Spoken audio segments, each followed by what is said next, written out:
We are live. Welcome everyone to another quarantine journal. For those of you joining us for the first time wondering what the heck is going on, this is a photography channel, right? Yes, it is. But since we're stuck inside and we can't really do anything, we have promised to make a video every single day, kind of updating ourselves and everyone about what we've learned and what the heck's going on, because we thought maybe some of you might find it interesting, and maybe we would find it interesting years from now. Well, if anyone looked into that Edward Snowden video I recommended yesterday, Yeah. one of the things he suggested everyone do is start writing a journal, because these will be days that our kids and grandkids will interview us about. Yeah. To say, what was it like before we all had chips implanted into our wrists? And luckily for you and I heard the whole world got shut down when you were, before I was born. I heard you guys had to go to work. And then the virus came and showed everyone that we don't have to work anymore. You can just print What was work money. like? Exactly. All right, I'm probably going to have a major issue here. They're upset I have pants on. Just throw that out there. I didn't grab my iPad, so I'm trying to use the Surface book, and it's just a nightmare. It is a nightmare. All right, let's look at the daily numbers. I don't think anything significant has happened. Have you looked at the numbers today? You know, I've taken the day off. I've made a few notes to talk about. You guys can see those in the comments. Can they see the description yet, or does that only go live after this is published? It might. So if you guys have been waiting for this for a little while, you may need to refresh the page, and then you can see the description. Everything that we're going to talk about and links are going to be in there, so you guys can follow along and check us and make sure we're not saying completely wrong things. Total cases around the world, 2.9 million cases. Maybe tomorrow we're going to hit 3 million cases around the world. 203,000 deaths, so I guess we just surpassed 200,000 deaths. That's a pretty big deal today. And let's look in the United States. 959,000 total cases and 54,000 deaths. Now, I am on the covid19.healthdata.org site that has all the predictions, and they still have August 4th is when we will flatten out entirely, and they have 67,000 deaths still. But we are quickly approaching seems like that. We're going to be passing that soon. Now, this website has been wrong over and over again. This is the website that they used to figure out like when all the resources would run out. Okay. And this is also the one that had like at least 200,000 deaths at one point, and now they've modeled it down. But it feels like we will surely have more than 67,000 deaths in like 3 months from now. Well, here's another little bit of interesting news. It looks like for the last couple weeks we've been kind of at least staying steady, if not going down, with the number of new cases in the United States. So on April 18th we had 31,889 new cases. I mean, that seems crazy. But yesterday, pretty big spike, 38,958 cases. You wouldn't expect that since we've been locked down for this long. So that's kind of strange. Daily deaths, looks like we've dropped a little bit from the last 3 days. Yesterday, 1,959. Before we get into all the crazy Kim Jong conspiracies, I just wanted to touch on yesterday's video. I think we made a lot of people angry with our title and with our funny picture. And I think there's a lot of Trump fans out there who did not even watch the video. They were so outraged that Because you were spraying disinfectant in your mouth? Yeah. And he didn't recommend spraying it. He recommended injecting. No, but I mean, to be fair, and I think if you watch yesterday's video, I think I was extremely fair in explaining things from every particular point of view, from like what Trump said then and what he said after. We read the exact quote, what the White House said, what Trump's fans have said, what CNN said, what Fox News said. But if people didn't get to that, people were like, I'm unsubscribing, like you went too far this time, and it's crazy, absolutely crazy. But I think the official word the White House released was that the quote was taken out of context. Of course, the video that we shared yesterday shows the entire context. Trump himself said it didn't get taken out of context. It was sarcasm. Sarcasm, okay. And then I think yesterday night at the press conference, he just bolted. Like it was, no questions. I think it was the first time he refused to answer questions. So I have footage of that in the description, and then I have Fox News discussing it as well. Which Do you still have the quote? It's in yesterday's video. I don't have it on me. Because he did say maybe we can inject disinfectant. But he wasn't saying, American people, you should inject it. He was asking a doctor if maybe there was something to, like, the whole thing, it was a question, but it was stupid. So, anyway. Well, I've seen a lot of nurses. We were talking about the UV lights. Yep. And apparently that's very common in operating rooms.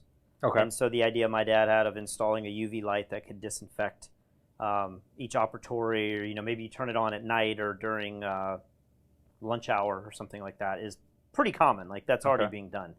And so I just saw some nurses saying we do disinfect things, but when you're immediately talking about Clorox or whatever it was that he was talking about, and you use the word disinfectant in that way, that just feels very broad to me. That doesn't seem like we have a specific drug that's able to kill the virus in 30 seconds. No. It sounds like you're taking the recommendations of a cleaning material that kills the virus in 90 seconds and applying that to the human body. At least that's the way that it would seem. So, I mean, I would hope that even the biggest Trump fan could go, he misspoke. Can you at least admit? Well, that's what I say. He misspoke. Like, I mean, it's just a really dumb thing to say. And I admit, if I was live in front of the world every day, I would say lots of dumb stuff. Hopefully, I wouldn't say something like that. But I guarantee I'm going to say something really dumb tonight. Well, it's pretty dumb to think that anyone would drink that. But not to say they're dumb. But did you see the story a month or two ago where somebody in the Iranian regime said that methanol or isopropyl alcohol, I forget what it was. Mm-hmm. They said that it looks like this is a cure and this will kill the virus. In bodies. I think hundreds of people went out and started drinking it and died. Well, I have the news story in the description below. But. One of my comments in yesterday's video was that I felt like CNN probably went too far by having doctors on, and the doctors are going to, like, let people know that you shouldn't be ingesting it or whatever. But have you seen the news reports today that, like, the number of people drinking bleach doubled in New York City? It's not much. It might have been from, like, 15 to 30 people or 30 to 60 or whatever. That's called suicide. Like, that's how... I think I had a relative who was in a hospital and drank it. Okay. That's how he died 30 years ago. I don't know if all these people are attempting suicide. They said people were calling the like poison control line at double the normal rate for these disinfectants. So I don't know. Maybe people are dumber than we all think. You want to get into this crazy Kim Jong-un story? I don't even know where to begin. To be perfectly honest, I have not read through all of these articles. It seems like every article is suggesting something slightly different. The big one that was going around Facebook earlier today was that he's dead. And then I've seen other ones from Japan and China saying that he's in a vegetative state. Have you learned anything more than this? We've just been... It's a very strange news story because on one hand, intelligence is saying on the tickers that we cannot confirm, nor do we think that he's actually died. But then there's so many other news stories that seem confirmed, like China has sent doctors in to help with him. Oh, really? Yeah, I think I have one of those links in there. And then I think now they're saying the U.S. is sending people over now. I don't know, to help or to, like, just get intelligence or to do, policy and stuff. But it's just weird to think that, like, no one's confirming that he's died except TMZ, I believe, at this moment. But yet there's other stories that feel like there are things happening on the ground and other countries are getting involved. Yeah. I believe he went missing a few years ago for like a full month. Okay. So this has happened before, Mm-hmm. but a lot of people are saying if you saw any news of him recently, he looked very ill and like morbidly obese. I don't know what Kim Jong-un looks like besides the pictures we all know, you know. But there's a link that I put in here to Reddit, and there's some people in here talking about it that are really interesting. And one of the most interesting ones is who will be the next leader if this were to happen. And I'm trying to pull this up. I believe... While you pull this up, Gil asks, are you also donating the Super Chat money? We are only donating the Patreon money, and I am going to use the Super Chat money to buy Nutter Butters. Go ahead. It looks like Kim... I don't know how to say her name, but it's... Lil Kim Jong. Lil Kim Jong is...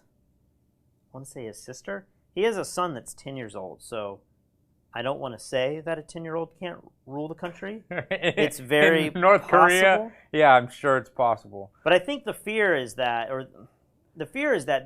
North Korea feels like this brainwashed society that is completely enclosed, and they may be the only place in the world where their citizens do not have any understanding of what's happening in the rest of the world. Yeah. We don't know. I don't think we know if they know there's coronavirus. But they also think crazy stuff, right? You were saying that they don't think that Kim Jong-un could ever die. Yeah. And that, the videos that you see coming out of there are very, very strange. So the worry is, if he dies, will the next leader of the country pull the veil from everyone and say, hey, this is really what's going on and your life has kind of been a lie? Or will they just continue on the same regime and the same practices, Right. And I can't imagine, that would be the craziest social experiment ever, to just be like, hey, by the way, everything you thought you knew is true isn't. It's almost like the, what's the Jim Carrey movie where he's like on a TV show, and they... Truman Show? Yeah, the Truman Show. It'd be like that. You could go in there and create these reality TV shows with the people. Yeah. And you could just show them things around the world and watch their minds. Well, I need to look into this because I don't watch Big Brother, but I think this season's Big Brother was during the coronavirus, and they would have to tell them eventually, I think they did tell them. Yeah. I think I saw this maybe a month ago. Crazy, or were they just like, oh, okay, is it going to be? It's not that. I don't know. I thought I remember a pretty big reaction, but I'm not sure. But it does bring up the question. I think North Korea is the fear has always been that they are going to be a nuclear power. He's always launching these crazy missiles and stuff. Yeah. I read that one of the recent missile launches failed so bad that it actually destroyed a lot of their missile program. And so a lot of people think that North Korea doesn't have the capabilities that they should have had at this point. But it may even be further behind than where it was a few years ago. But the fear has always been that North Korea is kind of this loose cannon with these nuclear weapons. And, they're able to start launching stuff higher and higher with larger and larger distances, Right. So there's still a fear of, what's going to happen with North Korea. Of course, me being the conspiracy person I am, I think that there's a good chance the United States will go to war with somebody if we go into a recession or depression and this all turns out to be, a really horrible year. There's a chance that the United States will do that. My bets are on Iran and on North Korea. It's kind of interesting that all of this is happening in North Korea. Yeah. I don't know if we'd go to war if their leader now has backed down, but everyone's also asking, what is Trump going to say? Is he going to make a more sympathetic speech if Kim Jong-un dies, right, compared to all of the thousands and tens of thousands of people that have died in America? So we will have to wait and see. Well, big thanks to James Magyar. He didn't even say anything. He just donated to my Nutter Butter Fund. And Zachna gave me $5 for more Nutter Butter. Thank you so much. I gotta go to Costco and get a pallet of the Nutter Butters. Yeah, you just put them behind you, like It Cuomo. could be like a green screen, but real. Yeah. Of Nutter Butters. And like Cuomo, you can get in front of here and be like, "We still have plenty of Nutter Butters." Don't worry. Do not panic. I have enough Nutter Butters for the rest of my life. All right. Holy what crap. else is in here? Dude, Steve Robertson just gave us $50 and says, yes, Nutter Butters. Seriously, though, I enjoy the live stream. Thank you so much. I can't believe it. That is very generous of you. I'm buying 2 pallets now. We should extend it and say, like, you have to gain 10 pounds. It's the 10-pound fund. I can't. I got to lose some weight. I need to lose 5 or 10 pounds. The COVID-19. Oh. All right, what's next? What's next in our notes? I don't have our notes in order here, so are you able to see the actual? Yeah, like I'm on the Facebook. Well, I'm thing. on it too, but can I see it? I just see the chat. That's why I have it on 2 different things. You kind of have to close one. So having COVID-19 might not mean immunity. This is from the WHO, right? Yes, and we've all been asking this for a long time, you know? Yeah. If you have the antibodies, like you were thinking maybe you had. I still like to believe I have it. Are you able to now go on vacation and travel and work and do all the things that you would want to do instead of being quarantined? And it doesn't look like anyone has any real thoughts about this. There's still ideas that people are getting sick again, or that there's different strains, or that you build up an immunity with a certain antibody, but maybe there's another antibody that another strain can form. It's all very speculative. But I feel like we can't know this. We can't get back to work until we know this answer. This is a huge... I don't understand why they can't figure it out. There has to be someone who had slight symptoms who would be willing to let you inject them with the virus again and just see what happens. You know what I mean? It's probably some like 15-year-old kid who was like, oh yeah, I had a little cough. It wasn't a big deal. That gets very tricky. We don't like to do that even with vaccines and stuff. Like, you got to go through all these stages, and it's, you know, it's difficult. Get one of these people who doesn't even believe it's a thing, and they'll let you inject them. The more I hear people talk about coronavirus, the more it feels like HIV. It feels like this virus that gets in your body, and then maybe it suppresses the immune system, and then it starts attacking certain things. The majority of people, it sounds like, are getting pneumonia, but then other people, I was reading an article my sister sent me where it was large numbers of young people are having strokes and heart attacks under the age of 40. It's like 15 years earlier than when you should have your first heart attack or stroke. People are having that in larger numbers. Now, I think the numbers are still relatively small, but it's statistically large. And you're hearing about people having kidney failure and about it attacking the heart and attacking the liver, attacking the intestines. And so my worry, especially these conspiracy people who think that like there's an HIV element of this, we know it's not a retrovirus, you know, but it could be the sort of thing where there's no vaccine for HIV. You can't just take something. Right. And your hope is to treat it so that you don't get AIDS, because I think statistically once you get AIDS, it's like a year to 5 years or so before you will die. But what if this virus is something like that, where it's mutating and replicating, and I think in the case of AIDS, it's HIV, it's a retrovirus. It's actually embedding itself into your DNA. It becomes very, very difficult to attack that virus. So I don't know. I'm not a doctor. I'm just speculating, but it sounds more and more like, oh, it's not just you're going to get this lung issue, this respiratory issue, and then you die. It sounds like people are dying. I mean, this is why it's so difficult to figure out the actual death count.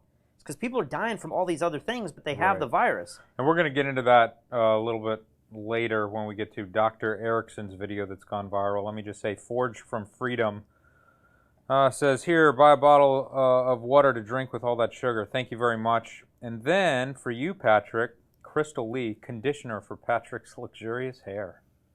Thank you very much, Crystal. Well, Old Dad Studio just donated $5 for me to shave my head. So we have some readers wanting the hair to be in an ad campaign, and then others want me to shave it. You have enough chest hair to do the conditioner, yeah, and then you could still shave the head, and everybody would be happy. Let's see. Next up, what happens to the FSAs where people can't spend their use it or lose it health savings? Do you know what an FSA is? Isn't it an HSA? There's an HSA, but there's also an FSA. Okay. And I don't know what FSA stands for. HSA is a health savings account. Okay. I don't know if you have this. A lot of people that have high, I think it's high deductible insurance plans, you can get this savings account. When I was able to buy insurance, I specifically looked for a high deductible health care plan because I thought I'm never going to go to the doctor. I don't want to spend larger premiums. I want my premium to be as small as possible every month, and heaven forbid something bad happens, I will have to pay $6,000 or $8,000 out of pocket to go to the hospital. But I would prefer that low monthly payment than having a high monthly payment and a low deductible. Sure. Well, with the high deductible plan that I got, I have an HSA, which is a savings account where I believe I can put up to $5,500 tax-free. It might even be like triple tax benefits, you know, because when you spend it, you're not being taxed, but when you donate, you're not being taxed. It's like one of the best savings accounts you can have. Okay. The nice thing with an HSA is you can just keep building it up every year, 5,500, 5,500, 5,500, and then down the road, 20, 30 years from now, you could have $50,000 that you will eventually need to use on healthcare. An FSA, and I don't know what that stands for, but it is a savings account similar to that, and I think the yearly distribution is smaller. Maybe it's like $2,000 instead of $5,500. It isn't a savings account that many people get through their work programs too, but you have to use all of the money in a given year. It doesn't roll over like an HSA. Okay. So I've been talking to some people, and they were just saying, like, I have this program that maybe your paycheck goes towards it, every paycheck, to fill it up. Maybe you just do it January. You just say, hey, let me just move money into this because it's like a tax deferred type of account, but you have to use it this year. And so there's just some people saying that they are going to actually lose more money if they're quarantined and they're not going to hospitals and they're scared to go to hospitals. Maybe everyone is actually saving money because they're not going to the hospital when they normally would. If you get sick, you might just go in there and say, hey, doc, give me a script. But in this current situation, you might say, I'm not going to the hospital for a headache or for a cold or for any number of things. It just made me wonder what's going to happen to all of these people that they're taking a real loss. A lot of people who have these FSA accounts might actually lose thousands of dollars because they're too scared to go to the hospitals. But they're getting free money sent to their bank account. It's not free money. It's their money. I'm talking about the stimulus money. Okay. Well, but I don't know. It's just one thing. That seems insignificant to me. That's like $2,000. Like, if you're responsible enough to be putting $2,000 away into some fancy account that I've never even heard of before, then like, who cares? Like, that's for going to the doctor, and if you don't go to the doctor, then you don't go to the doctor. I just think a lot of people are like, I can go get my contact lenses, and I can go to my optometrist, and I can spend it on dental. You can spend it on a whole host of things. What are they suggesting? That they're going to be stuck inside for the next 10 months or something? Yeah. I'm suggesting many dentists may not feel comfortable going back to work.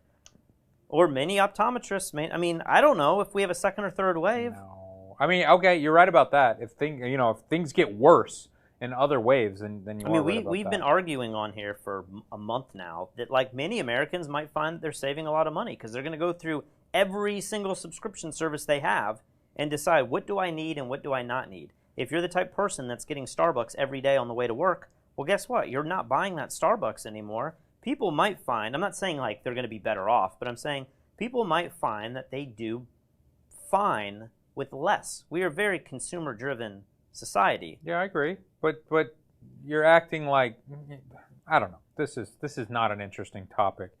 I tried. Some name I can't read says, you should ask Edward Snowden how much he charges for speeches, and we all donate here, and you guys have him on your show live instead of Nutter Butters.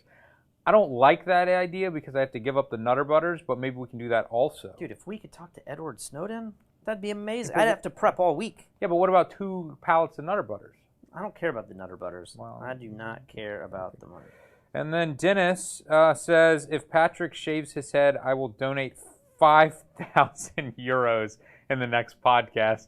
Shave your head immediately, Patrick, like live on camera. If you donate that, I will do it. There you go. I will do it for sure. There you go, Dennis. That's a promise. Just send those 5,000 euros over, and I will literally shave his head right now. The show's over. We're just shaving his head and eating Nutter Butters. All right. Do you have the next topic of discussion? I think I do. Is it sports and stuff? Yeah. I'm a huge sports fan. I'm not like crazy to where I'm following the draft and I know where every player is going. I'm kind of frustrated right now because all the trending stuff is just who drafted who. I don't care to that degree, but I do like to watch sports. And it just made me wonder what's going to happen to all of these big organizations if there's no season. If there's no, let's say there's not even a season, and there is a season, but there's no stadiums, there's no live events. Yeah. I looked up what the NBA did, and the NBA found like an equation, and they said for every game you don't play, we will not pay whatever your contracted pay is, right? Oh, wow. Yeah, so it's, but it might be like 198. I don't know how many games there are. They played 98 games? I mean, I think the NBA's got a lot of games. They have way more than you need. I would have just guessed like 25 games. I have no idea. I don't watch any sports. The NBA's got a lot of games. Okay. That's how big of a fan I am. I don't know the number. Major League Baseball is even crazier. Like, there's way too many games. Like, there's no reason to even get excited Let's see about what that. Siri says. How many games are in an NBA season?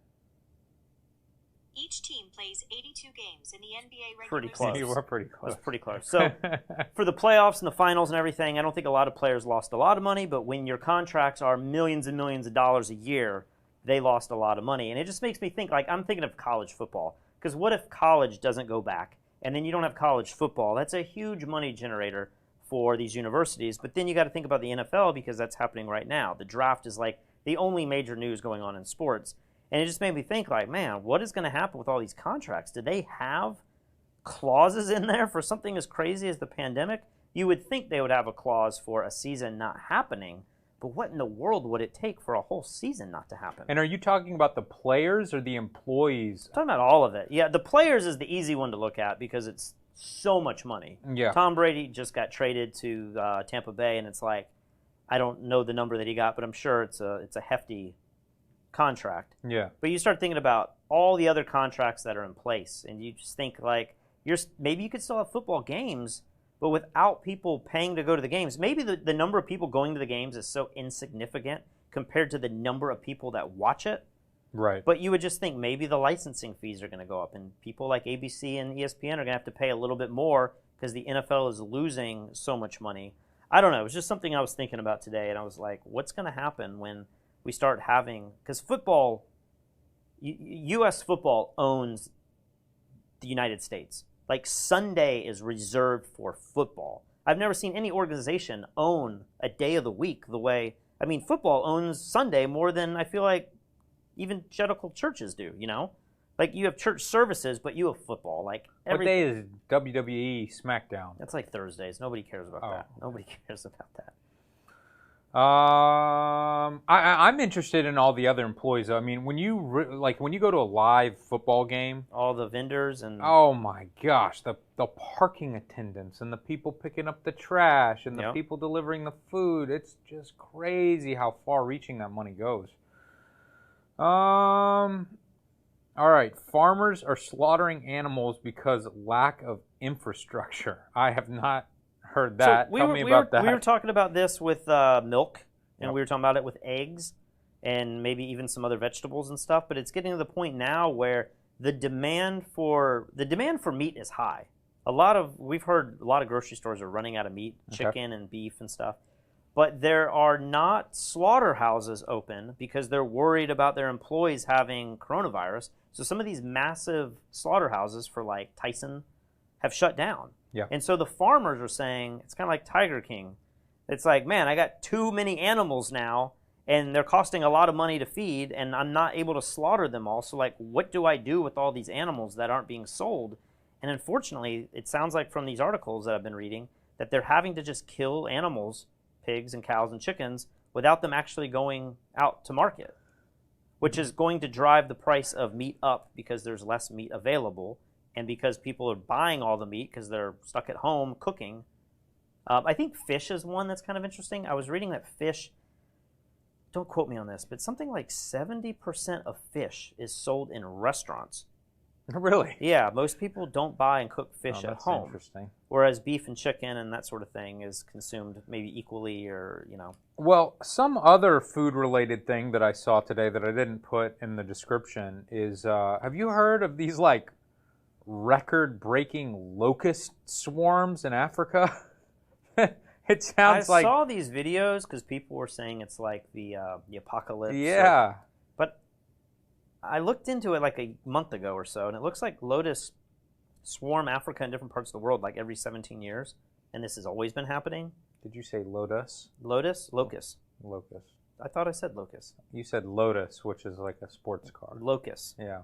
I think this happens quite a bit.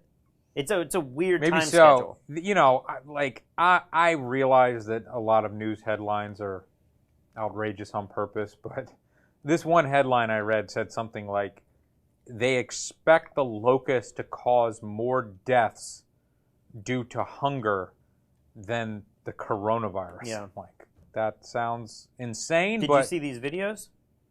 I have seen some footage of it, yeah. But, I mean, I remember hearing this a month or two ago, but it's crazy footage. It's something you don't always see, but it's horrific, you know. Did you ever have mole crickets in the South? You know what a mole cricket is? I don't know what a mole cricket is. It's like it's a similar type of insect, almost like a grasshopper, but they like crawl under the ground and they cause your grass and everything to die. Maybe I've dealt with that. I mean, they're big. These things are like an inch or two. I mean, imagine just millions of them just smacking you in the face. Go look up those videos. They're insane. You've got a question here, the green one, and I do not know what this means. What was it like working at Hooli? And do you still own stock in Pied Piper? I actually got bought out and had to sell all my Pied Piper stock. I don't know what is going on right now. You've talked about this in another video? Yeah, I got stuck on the rooftop, and remember they were paying me to not work, and so I had to stay on the rooftop for I stayed up there I checked in every day, went to work, back when I worked at Silicon Valley, and I went to the rooftop, and they paid me to work for it's 4 months. And so that was years ago, though. I haven't. I was so confused. I haven't seen that show before. Yeah. But apparently you look like someone on the show. I look like somebody on the show. Okay. So. Good one. Okay. We've got Larry King's phone call with Biden's alleged sexual assault victim's mother. I have not seen that. Okay, so I didn't really want to get into this, but it was trending all over Twitter today. Maybe that's the Russian trolls. But I was very close to not putting this in the news story. But there's this idea, and I don't know, we've debated it, but there's this idea that, if somebody accuses you of a horrific crime, especially the sexual crimes, it's like on one hand, you want to believe the victims, right? But on the other hand, you're like, we need evidence that it actually happened, you know? Sure. And I think that's the world that we live in, you know. But Biden has these sexual allegations against him from the past. Well, somebody just found a clip from Larry King in 1993. This is pre-YouTube, so you'd have to go into the CNN records and the database. So it's got to be somebody that works in there. And they found this broadcast where one of the women that's claiming that he sexually molested her. Her mom called into Larry King and said, "My daughter works for a predominant politician, and what are you doing? Your thing died?"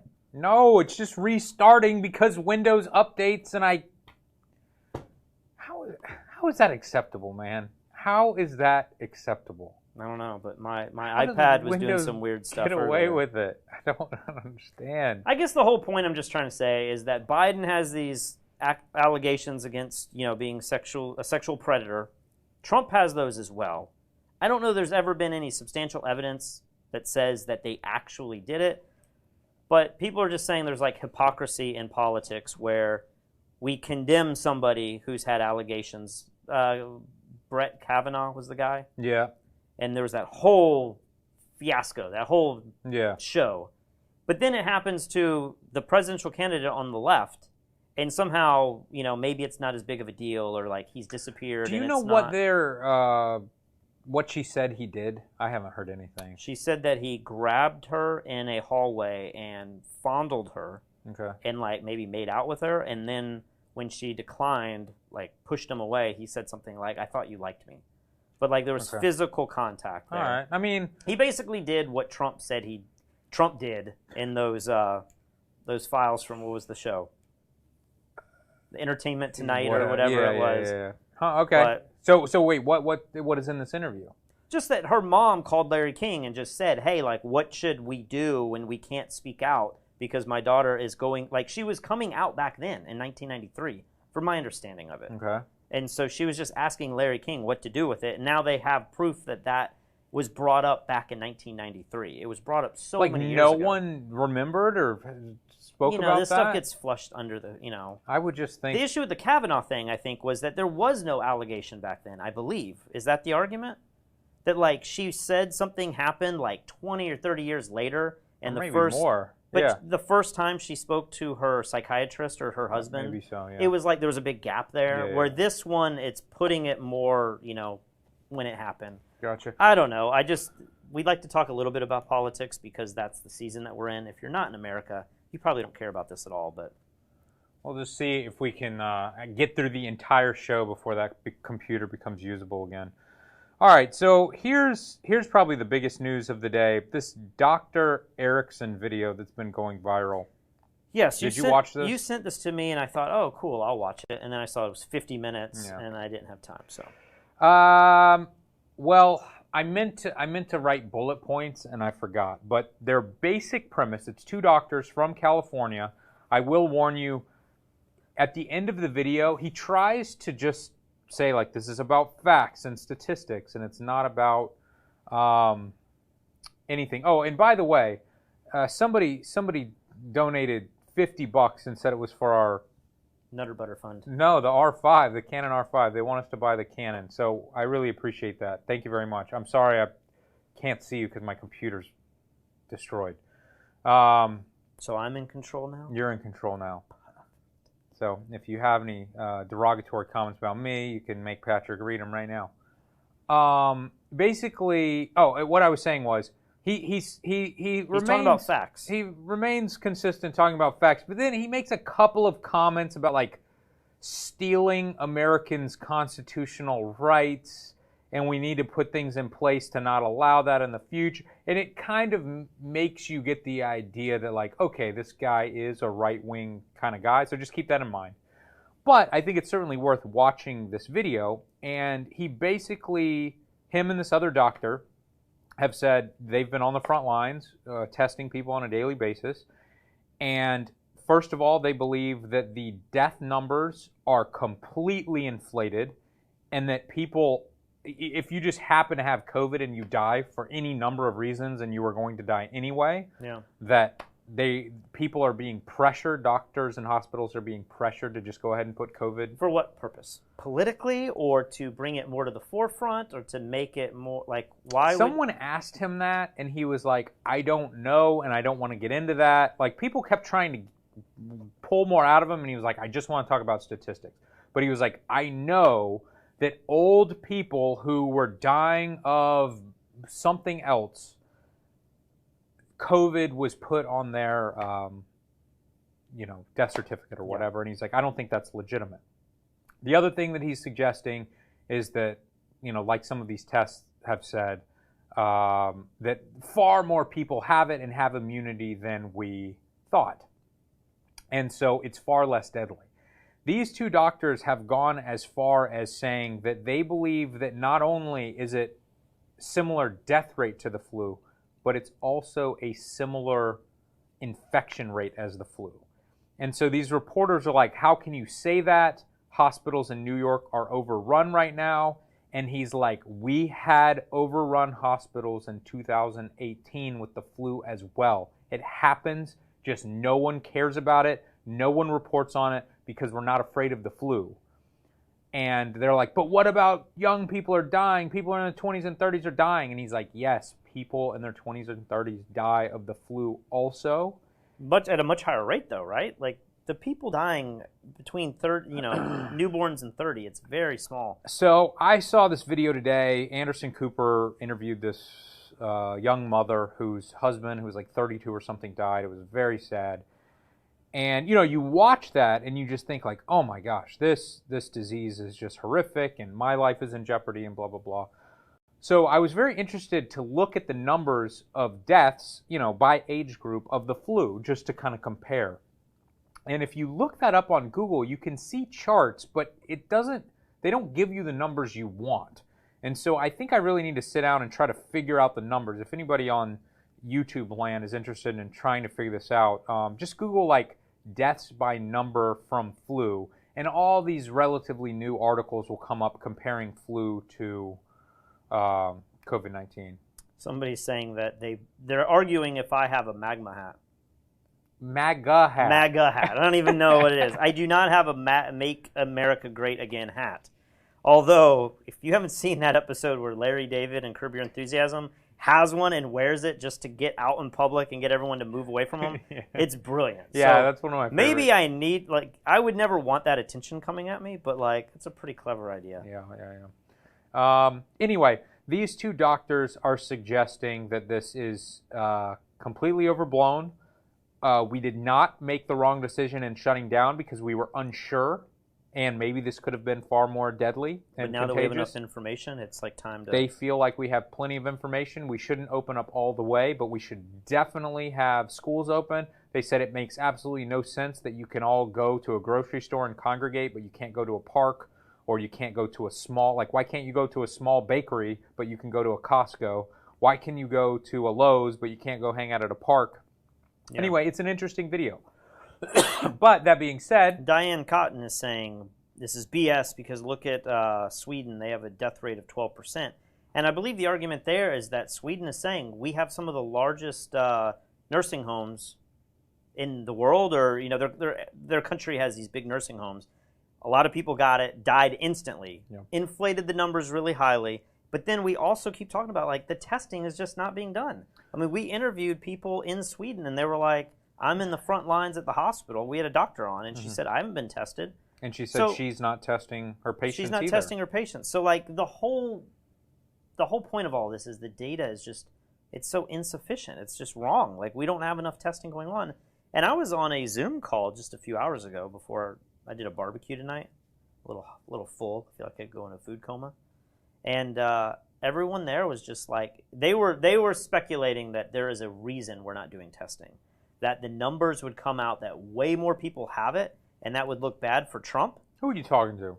These were people in Boston, so they weren't Southerners. Okay. And Boston's a very liberal city, and they were saying that they think that they're not testing because it would make Trump look bad, and Trump doesn't want to look bad.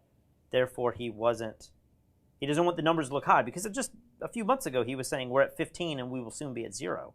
But I would argue, you can argue both sides, I would argue if we found out that we have, many people have it, and the death rate is much, much lower, wouldn't that be good news for Trump? Because it would show that, it's not as serious as we thought. Absolutely. I don't know if there's some conspiracy on why we're not testing, but I did bring up the question in this Zoom is, why can't we test?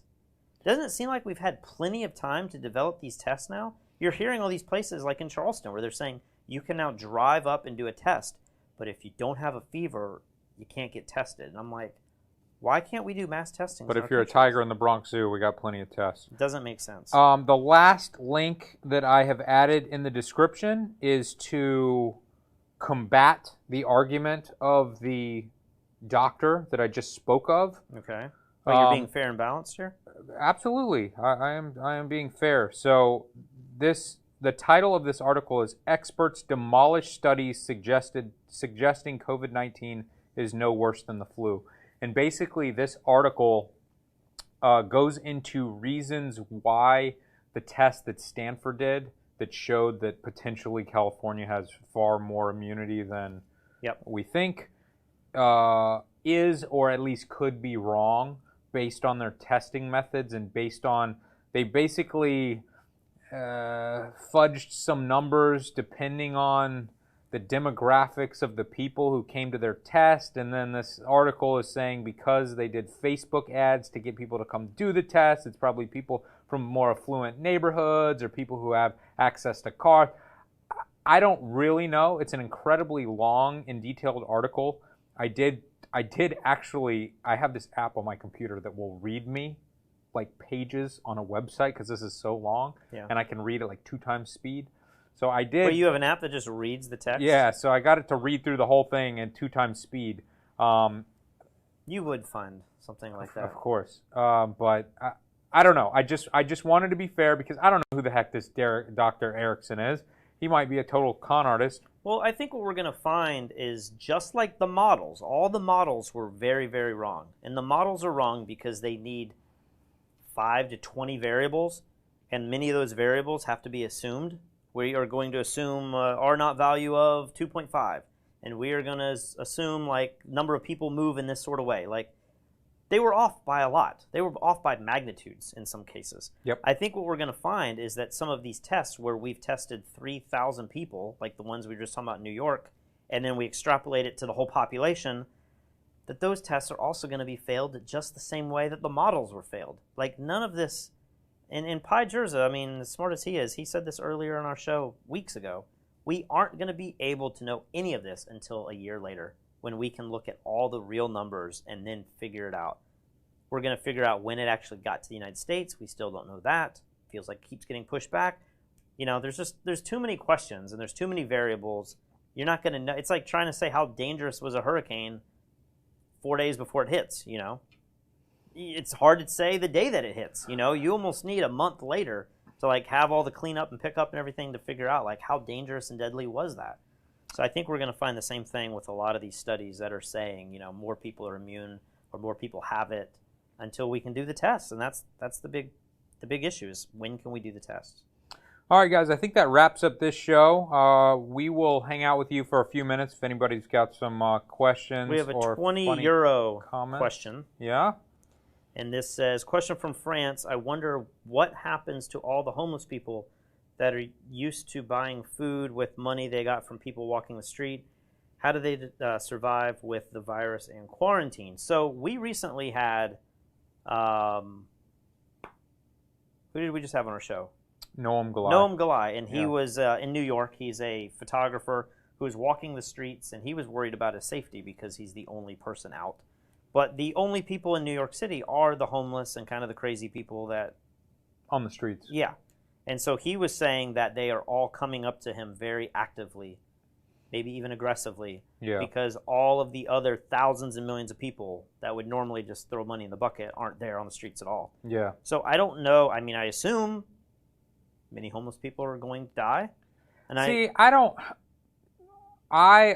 maybe I have a negative view of homeless people. I have worked with homeless people a decent amount. I volunteered a lot in high school and college. I've slept over like when it got cold. I spent the night in homeless shelters. I've done the food kitchens. You've also gotten ripped off. I've gotten ripped off by homeless people. They're the most susceptible people, though. Like, why would you think that their death numbers? I mean, there's obviously places that are there. There's a safety net for a lot of these people. That is why. But I do not know that safety net's going to be enough to help these people. Here's the thing. I feel like giving homeless people money is the worst thing that you can do for them when you live in a society where they literally can walk down the road, get a free meal, get clean clothes and a shower, and get a job. Everyone in New York City has the opportunity to walk down to the food shelters. It's like free meals for every resident in New York City. Right.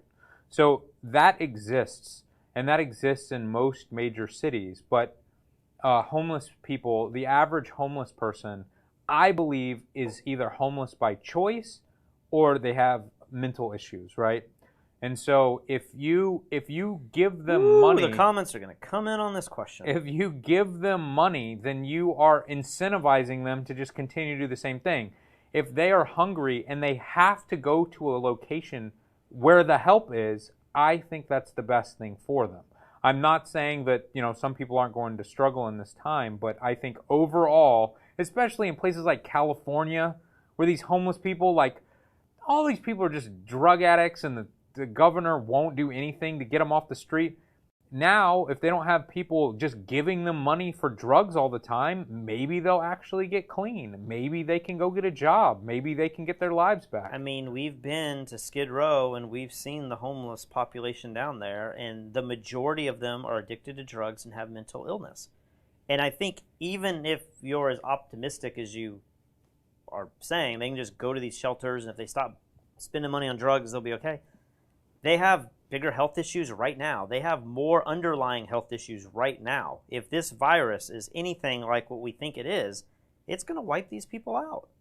People in Skid Row, if they get COVID, they have no chance. I mean, they have some chance. Maybe. I mean, like we just spoke about, potentially it's similar to the flu, even if it's 5 or 10 times as bad as the flu. I would say that homeless are probably affected more than anybody else with the flu. I think it depends. If they're old and unhealthy, then absolutely. But if they can get care, and that is what homeless shelters are for, I'm sure New York City has great policies for homeless and stuff. It's probably one of the best in the world, I would just assume. Because I'm going to have to read more about this, because I would just imagine that healthcare workers and these homeless clinics and stuff are struggling and suffering more than ever. You know, people are scared to go into work. I'm not saying they're not suffering more than ever. I'm saying that when people have like a drug addiction, they need to hit rock bottom to then propel themselves out of it. So it's like, yeah, it's going to be bad in the short term, but maybe that will inspire them. I think a lot of these people are rock bottom, and drugs is the only thing that kind of keeps them going. know, but when you can't afford the drugs anymore, now you got to go People get do the crazy food. stuff. I agree. We got a message here from, once again, this guy. I'm sorry, I can't pronounce your name. Have you ever met Scott Kelby? You should do a stream with him. The dude is hilarious and been doing live photography shows forever. You know, that is true. Have we met Scott Kelby before? I might have been in the same room with Scott, but I've never had a conversation with him, which is strange, because we know so many people in the industry. Yeah, but we've talked to many people that have worked with Scott Kelby. I've heard he's just the nicest guy ever. And you know, I haven't heard a lot from Scott, because he's in Florida. Yeah. And I think there was a point a couple of years ago where he fired a bunch of people and downsized their business, and they were going through some financial hardship and stuff. But then I think they came back stronger than ever. At least that's my understanding. But we've never, and we know a lot of people have gone on his show, but we've never crossed paths. It's weird. I remember hearing about his live show a long time ago, but I haven't seen a Scott Kelby video in years. I would think that YouTube would recommend it to me or something. Well, we're getting towards the end of our show now, where we can kind of talk about whatever. Did you win the bid on the Black Magic? I did. How much I got ripped off on that thing. I got it for like $580. And it's how much? Just $300. So you paid more for that. You paid more for your virtual reality headset. You're just in this spending more than what things cost mode. Well, I feel like once I've got an idea and I feel like we could do something good with this, I'm like, what's an extra $200 or $300? We just got to get this show on the road. Everybody, our normal fans are sick of us talking about COVID-19 every night. I'm sick of talking about it too. So I want to get back to photography stuff. Well, once we have this thing, we can figure out how to pipe people in. So if anyone's good friends with Scott Kelby, we obviously have connections that can get in touch with him. But go ahead and start, emailing him, messaging him, and maybe we can get him on probably here. Call him and get some tips on how to do a live show. It's so weird. You're absolutely right. He was one of the first ones to do a live photography show. I didn't even consider that. Yeah. I was thinking man, I'm so new. I've got this idea for a live photo he's been doing the grid for 5 years or more. I know. Not a new idea at all. Everyone likes talking about Kim Jong-un on this. Yep. So we're at the end of the show too, which means I'm going to start drinking my old fashioned here. Have you been not drinking it? No, because I wanted to be pretty. I wanted to be pretty sober, going through the news. But I'm a lightweight, so this is my nightcap. Jay says OJ didn't do it. My dad thinks his son did it. Just throwing that out there. My dad's like, I bet you their DNA was close enough. Why? I don't know. Maybe people out there know there's a whole conspiracy of his... I've never heard of anything like this. And who's his son? I thought his son was little. I don't know. He must have some other son. I know nothing about it. I'd have to look into it, but I think his son was older, and there could be a motive because he didn't like his mom dating somebody else. What does your dad think about Epstein? Your dad's got to be one of these guys that's like... I don't know if I've ever talked to him about Epstein. I mean, we have, casually. But he's always like, did you know about this Epstein guy who just got killed in jail? And I'm like, yes, Dad. Same guy says, I watch Kelby once in a while. They do the grid every Wednesday, and they do refer to fstoppers.com sometimes. Not about Liam Patrick. What? but as a news website, so he knows about you guys. Yeah. I've seen the grid. It's just been a long time. It's really weird that it's weird what YouTube recommends, you know? Because I'd click on that if it showed up. I gotta go subscribe. We got a message here from Ryan B. Can you guys please take a few minutes and talk about what you think really happened to Jeffrey Epstein? Here we go. Do you have a theory, Patrick? I think he was silenced for sure. I think he was he was killed or told to kill himself, or the guards were paid off to turn a blind eye. Something definitely there's no doubt something happened in that jail cell. Yeah, I mean, we don't have the footage. It just happened, and I have more footage from your doorbell back in Charleston than we do of Epstein. Like, it's crazy. True. Like, all the details, I don't know. I listened to this podcast that I referred to it in a previous episode. It's an Epstein documentary. That's a podcast you can find on Spotify and Apple Music and stuff. I still got to finish that. It's like 7 or 8 episodes. It's extremely interesting. Hey, we're at 90%. Maybe by the time we're done, this computer will be usable. Sorry. Just a lot of people are questioning how he made his money. That's always been a big question. And this podcast kind of hints that maybe he ran a Ponzi scheme with another guy who eventually went to jail, but he didn't go to jail. There are some crazy conspiracies with Epstein, but he may be one of the most prolific child molesters, sex trafficking people in history. Is there anything in the documentary about the age being younger than like 14 years old? Because everything I've heard, he's getting these massages from 14, 15, 16-year-old girls, and I'm like, okay, it's gross, I get it, but it's not like children. It is, by definition. If you're under the age of 18. I understand. And I think some of them were, the issue is, I think in this documentary, they talk about maybe there's like 30 to 40 people that they know of. There could easily be hundreds of victims. And out of the 30 or 40 that they know, I think there's like 1 or 2 that would have been 13 at the time. Okay. But all of these like charges that were thrown on them, at least in Florida, were like prostitution charges, which comes down to saying like the women were volunteering their bodies for money. But when you're under the age of consent, there is no such thing as prostitution when you're underage. Right. And so a lot of people were like, the biggest question there is like, how could you possibly charge them with sex trafficking and prostitution? It makes the victims look like they were prostitutes. Right. And I don't know. There's too many things to get in there, but like it's awful and sick. And yes, 14-year-old is a child. What the F, Lee? Logan says, WTF, y'all are getting lazy. You don't have to edit or do anything. Shows can be at least an hour and a half. Y'all are barely making it to 45 minutes. Logan, I'm not quitting, man. I'm happy to go later. I got a whole drink here. I already had my dinner. I don't have any drinks left in the fridge down here, so I'm in trouble. Esteban didn't pay any money, but he asks, Patrick, how is Puerto Rican food? What's your favorite? Drink any rum? I'm not a big rum fan, but I do like the mojitos. I do love, what else do they make with rum? Pina coladas.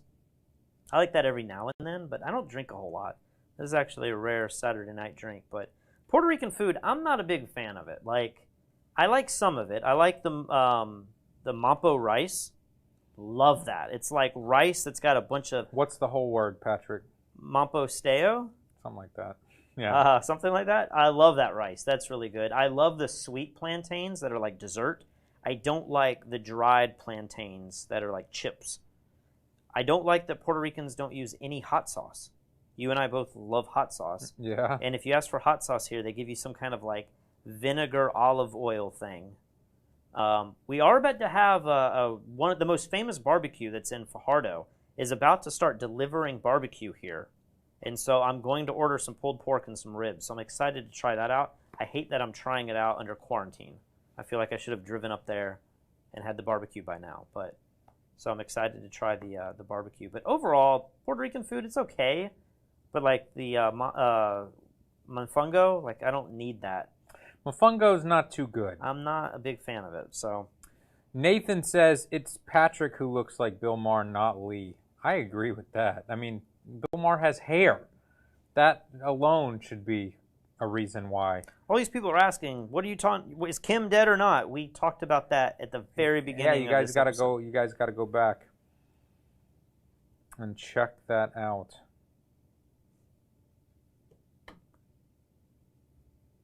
Yes, this Andre says naming the barbecue place.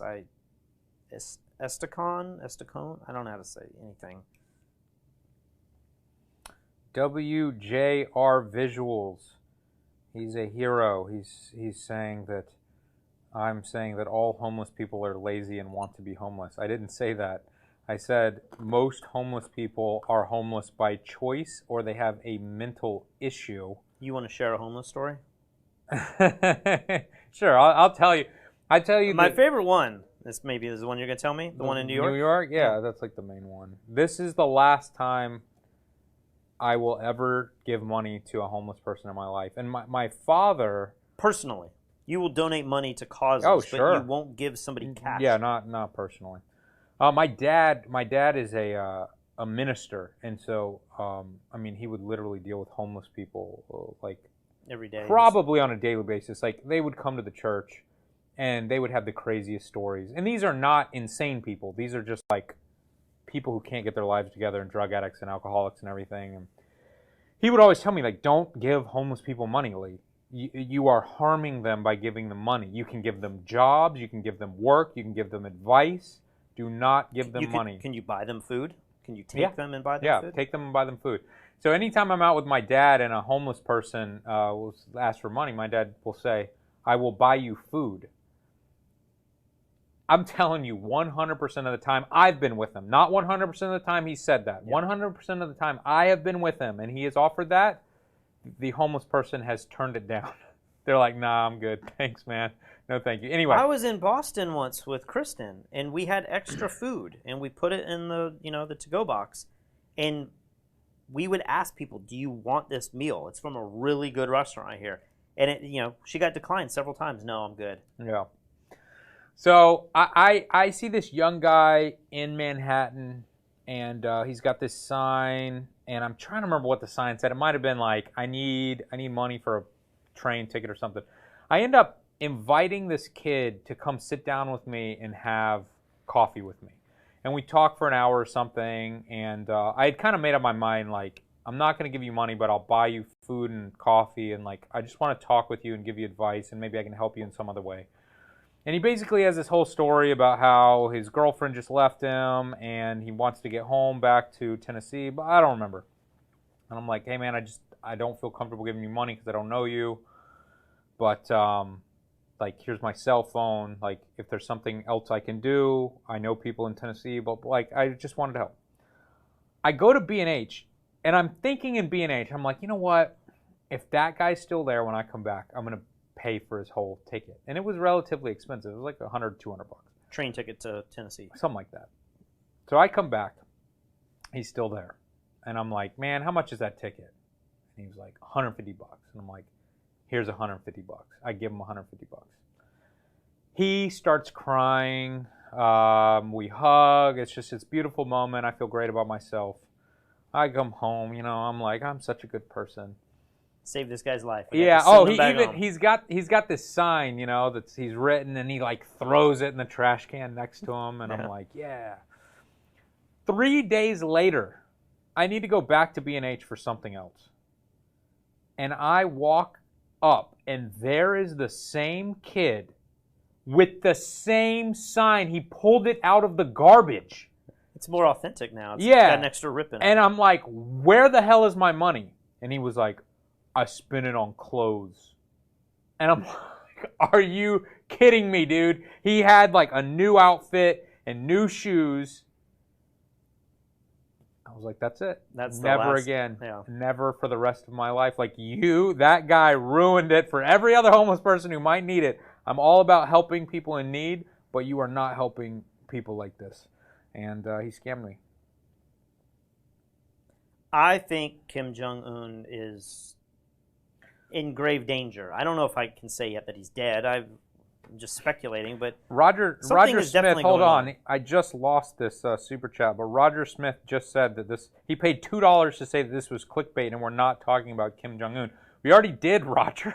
But thank you for paying us $2 to say that. Here was something I wish I would have remembered earlier, but I was thinking about this today. I want to know, like, we are now under quarantine for a good month. People are either on unemployment or trying to get unemployment, or hopefully their employer is getting the PPP money and is now bringing them back. I am really, really curious to know how the economy is doing and how eager people are to get back to work and how eager, how people are doing financially. I think you did a post on F-Stoppers about this. And I was just thinking today in this chat, I would like for all of you to type in just a number, just to make it easy, 1 to 10. 1 being you are seriously down on your luck and you're worried your business is going bankrupt and you're unemployed and you're not having any money and financial times are extremely difficult. All the way to 10 being like you haven't really felt it yet.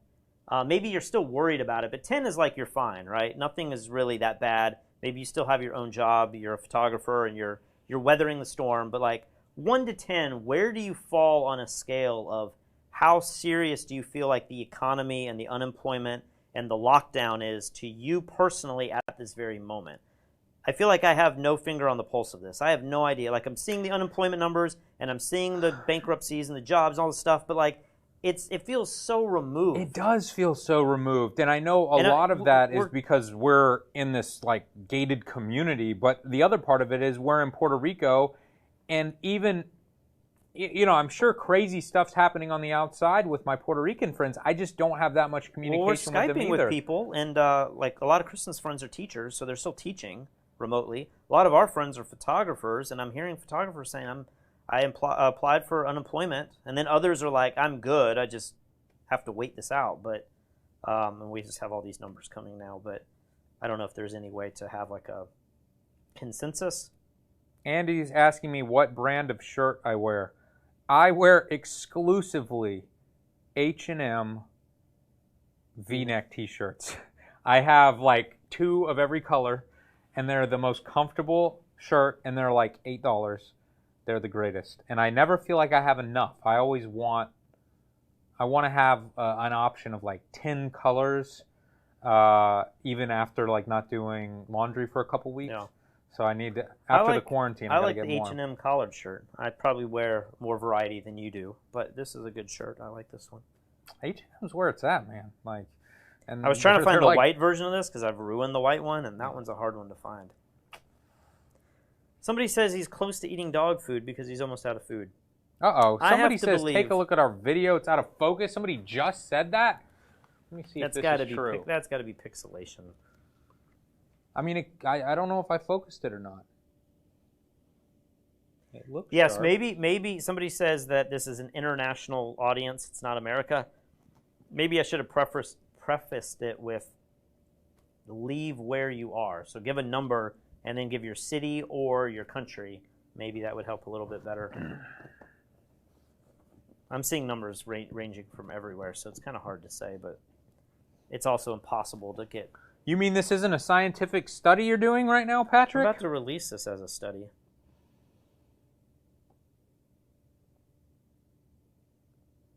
F-Stoppers, have you considered Twitch? Soda Lemon, I don't know anything about Twitch. I think I went on Twitch for the first time the other day, and I couldn't understand what was going on. I understand people stream video games there, but the idea of watching someone else play video games is one of the craziest things I've ever heard. Twitch, that's the service? Yeah.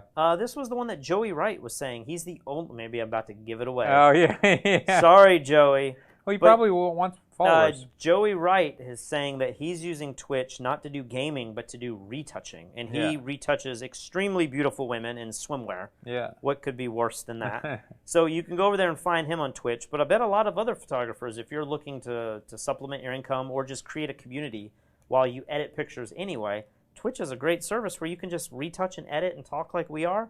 And then I think he has What's the difference, though, between Twitch and YouTube Live, like what we're doing right now? He just said there was a way to like monetize it to where if you watch it live, maybe it's free, but then to watch it after it's already aired, you might have to pay some amount of money to rewatch it. But if it's retouching, that's totally worth it. If you're paying to like watch us later, I don't know that we're saying anything that interesting if it's like way in the past, you know? Gotcha. There's someone in here called the Ghost of Captain Craig.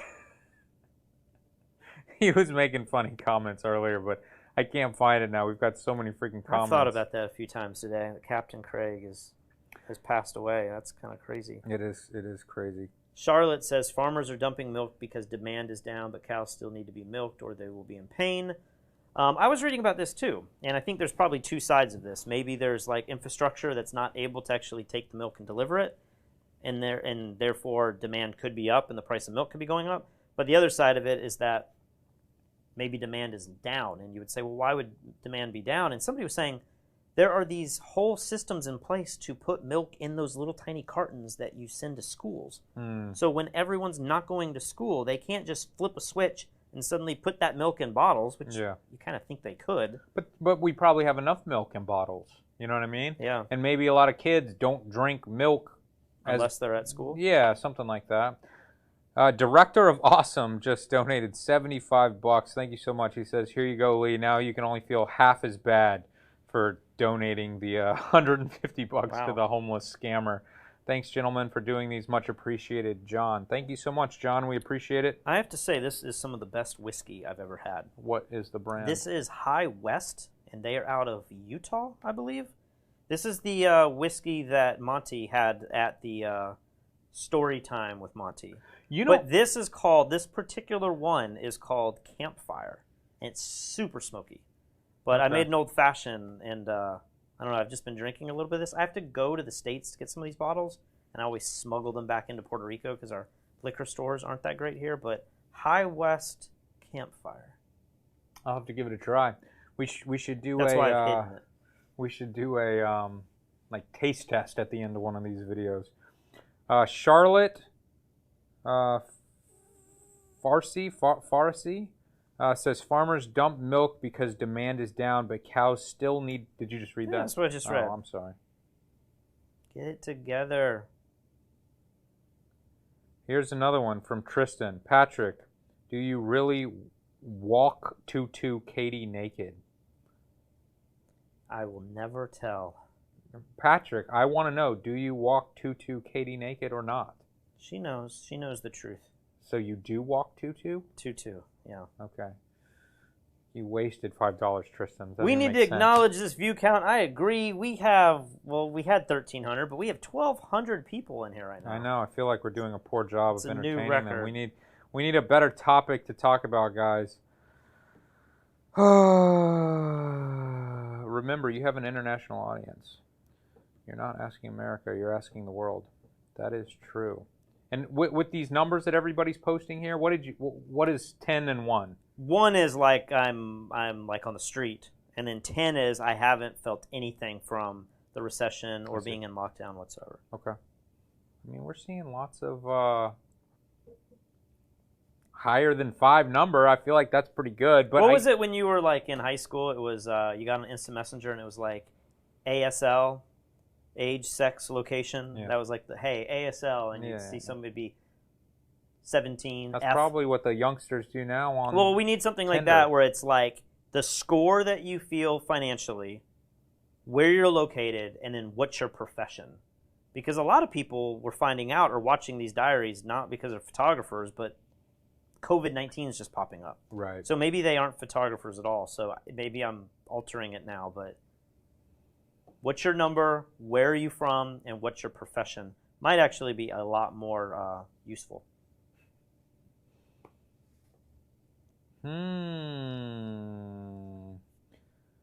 Charleston 3. What is this? Chris McNeil. Greetings from Serbia. How much money do you take for wedding photography? We don't shoot weddings anymore. At my peak, I think the most expensive wedding I ever shot was like 13 grand or something. But I think my average wedding was probably maybe around $5,000. So I felt like I was doing really well. But I don't even know how to turn this thing on. Who knows? It's just broken. But then you met Pi Jerza. Yeah, then once I started f-stoppers and started being introduced to really successful photographers, I'm like, oh, Pi makes in a day what I made in a year. There's another level of this that I didn't know existed. I think my average wedding was around 3,500, 4,000 a wedding. I think my highest was like, it's hard to say because I had a couple cool weddings. I had my last wedding I ever shot. I got to go to Aruba and like shoot a wedding in Aruba for a guy that I was friends with in high school, which is really awesome. So Andy, if you're out there, appreciate wrapping up my career in an awesome way. But maybe the biggest wedding I ever shot was around $7,000 or $8,000. And a lot of that just had to do with my pricing structure. Like I had nothing more to sell. Like I guess you could buy more albums. And if an album was $1,000, I could have sold 3 more albums and made 3 more grand. But for me, like maybe 7 or 8 grand was you have booked every single thing possible. So, gosh, I'm seeing numbers all over the place. People seem to be lots of 9s and 10s. People are doing really well still. I'm seeing lots of 5s, 6s, and 0. You can't be 0. You're on the internet. Anderson just gave us $25 to help with the overpriced black magic equipment. Thanks so much, buddy. Hopefully that's going to come in early next week. I think maybe Tuesday or Wednesday. Speaking of photography, we weren't speaking of it, but that segue. Speaking of photography gear, I guess, should we do a video that shows our current setup and then like the new setup? Yeah, we should. Or should we just do one that's like how to stream live for cheap versus like middle versus high? I mean, so the setup that I have right here, I have now streamlined it down to a HDMI capture card that I think is $115 on Amazon, a laptop that of course we already existed with software that's free, OBS, and then plugged into a GH5 which we already owned. So I'm going to say it's free. So basically like $115 we are up and running right now. With the new system, we're going to be able to have multiple cameras and different computers and be able to show videos and have sounds and have people call in and stuff. So I'm very excited about that. I had an idea today that I would like to just know more about. It's way outside of my train of thought, but we're bailing out all of these companies, right? Trump is going to bail out, and I say Trump, the United States is going to bail out, or Congress is going to bail out all these airlines. They may bail out cruise lines. At what point could you take, I mean, let's just say it's $250 billion. Say it's $500 million. Let's say it's $1 trillion. Is that a reasonable number we might be working with? $500 billion to $1 trillion? Yeah. What would happen if we said, let's put people to work and let's build, every president's like, we're going to rebuild our infrastructure. Yeah, I know. What would happen if we built an amazing rail system throughout the United States with that money instead of bailing out the airlines? And it would be a competitor to airlines. But every time I go to Europe, I'm like, man, the train systems, even if I go to the north, you go to Boston, you go to New York, the train systems are pretty awesome. You can get places easily. What if we built a train? Hyperloop. I want Hyperloop. Okay, throw that in there. But I'm just, maybe you get the, what's Elon's thing, where you have the tunnels? The tunnels. That's what I want. What if instead of bailing out these airlines and these cruise lines, what if we said we're going to build the most modern transportation system the United States has ever had with that money? I mean, that's certainly one way to think about it, but all the people fired from all the airlines would not become Hyperloop builders, so they would still be in trouble. And then I guess I'm just thinking it would take years or decades to create this, so we still need the airplanes. So we could be in a situation where the... I mean, are the airplanes going away if somebody defaults, or is another business just going to buy them up? Is Delta or... I would imagine another business buys them up. Southwest might be sitting on the most amount of money, like they might be financially the best. Southwest is doing the best? I've seen these charts, and maybe they've changed so much in the last month since I read it, but Southwest was one that was doing the best, and I think maybe American Airlines is doing the worst. They're the closest to being bankrupt. I don't know. I was just thinking, like, we're going to bail out all these huge corporations. What if we could somehow build something that would be a competitor to where you could say, oh, I need to go to Atlanta, or I need to go to New York, or I need to go to wherever? A train would be a real feasible option. Hey, Yeah. I can sit in a train and not deal with flying, and I can get somewhere in 4 or 5 hours, and I can take a nap, or I can buy a flight. That would be amazing if we just had more options. But I feel like in the South, I never even considered trains. No, I don't. So Tristan paid another $5 to rewrite his question. And he says, Patrick, did you really walk up to Katie, my wife, naked, It was in a previous video, the Naked Challenge. Wasted another $5 to correct the autocorrect. I mean, you saw the video. They didn't see... Did Katie talk about me? Did Katie say anything? No, she just acted like it wasn't a big deal. It wasn't a big deal. No. Patrick was wearing underwear. He's not being naked with my wife. Hey, Wade gave me $15 new shirt for Lee. That's probably enough for 2 new H&M shirts. Where are you going to go out to buy, though? You're gonna have to. Do you like buying clothes on Amazon? Does that like? Are you the type that buys clothes and then you try it and knowing you can return it? No. Because I don't like 99% of clothes or it doesn't fit right. And now that I know the H&M V-neck stretch shirt is like the best and I know my size, I don't even, if their site works, maybe that's all I got to do. I just go in the store, I don't try anything on. I just grab more colors of the same thing I already own. But I'm saying you could go on their website now and you could buy the shirt with confidence. I didn't know that. I didn't even know they do online you could sales. buy from H&M and they'll just ship it to you in a little bag. Wow. You just told your story about how you will never give cash to a homeless person again. Yeah. I will never buy clothing that I see on an ad on Facebook. Because I've gotten burned 2 or 3 times now where I see like these cool jackets and it's like a denim jacket with like an American flag sewn in. And I'm like, that looks really cool. I can't find that anywhere. I'm going to buy it. And I'm going to buy it in small, or maybe they have an extra small. Yeah. And then I get it, and I'm like, this is the cheapest, smelliest fabric ever, and It is brilliant marketing. So I listen to the same podcast day after day, and one of the current sponsors is Tommy John's. Tommy John's is like these fancy online underwear people. Tommy John, not Tommy... I'm thinking Tommy Bahama. No, Tommy John's, like underwear. And I don't wear underwear, so I've always zoned out. They know this. They know. But recently the ads have changed, and now the podcast hosts are talking about their loungewear and how comfortable it is, and it's so great. And I'm like, I like loungewear. I need new, like, nice sleeping, stretchy pants and stuff. That's going to be great. I have a great pair. I wore them the other night. So I go on Tommy John's for the first time in my life simply because I saw this ad. Their pants are like $140. Their underwear is $45 per pair. It's crazy. But in the back of my mind, I'm like, maybe it's really nice. Maybe I should give this a try. I've certainly heard my favorite podcaster talk about this a lot. So they are definitely infiltrating my mind, but I didn't buy. I did not buy. I was trying to look up. Whatever's Clever says, do you ever feel like a plastic bag blowing through the wind? I assume that is a reference to American... Pie? No. What's Beauty? Kevin Spacey? American Beauty. Did you watch that movie? Yeah. I need to watch that movie again. I remember loving that movie when I first saw it. I was like, this movie's incredible. Maybe now I'll think it's really pretentious, but I need to give it a try. I was trying to look up my favorite underwear. Of course, I'm not wearing it, but it's from Target of all places. That's the thing. And it's got this wolf on it. I don't know what it is, but it's made of this like stretchy. It's the best underwear. It's a boxer brief. It's amazing. How much is it? Maybe it's expensive. It might be like $30 for 2.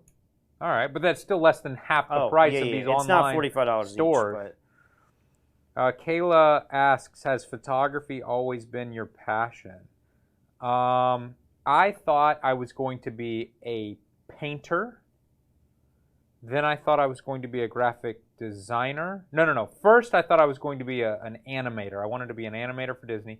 Then I thought I was going to be a painter. Then I thought I was going to be a graphic designer. Then I thought I was going to be a photographer. And I almost gave up on that to go into music producing. But my dad wouldn't let me because he was like, just get to work, like quit trying to go to school and get out of work. Yeah. So then I just made photography work.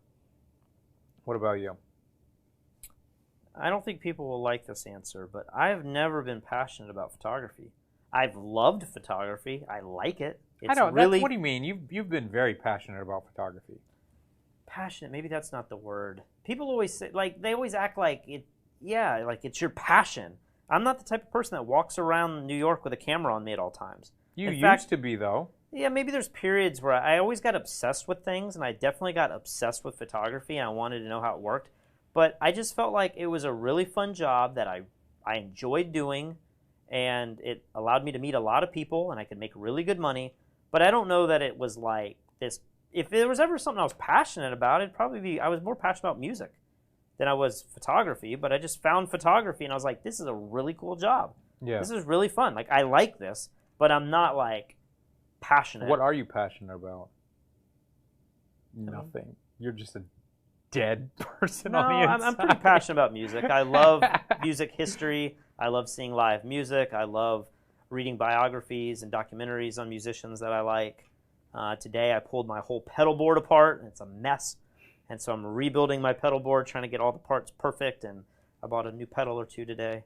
So I'm pretty passionate about that. I do enjoy that a lot. Super Trump asks us, how do we make money on f-stoppers? Do you want to answer that, Patrick? Super Trump. Oh my gosh, we make money in so many different ways.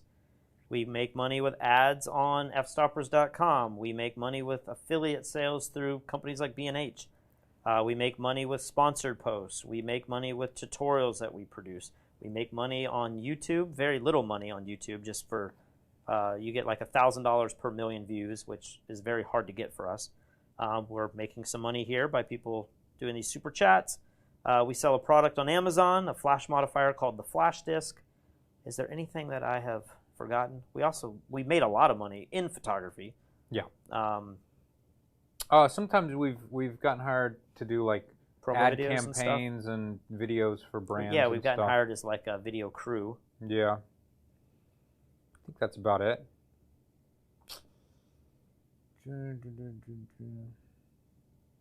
How can Ruth Bader Ginsburg be alive? That is a good question. Does this make you mad? Why do we have so many really, really, really old people leading our country? Why are all of our presidential candidates, Trump and Biden, dirt old? Like, why is Ruth Ginsburg still on the Supreme? Like, I understand there's wisdom in our elders. I get that. I respect elders. But do you? I don't in this point I'm trying to make, but like, why can we?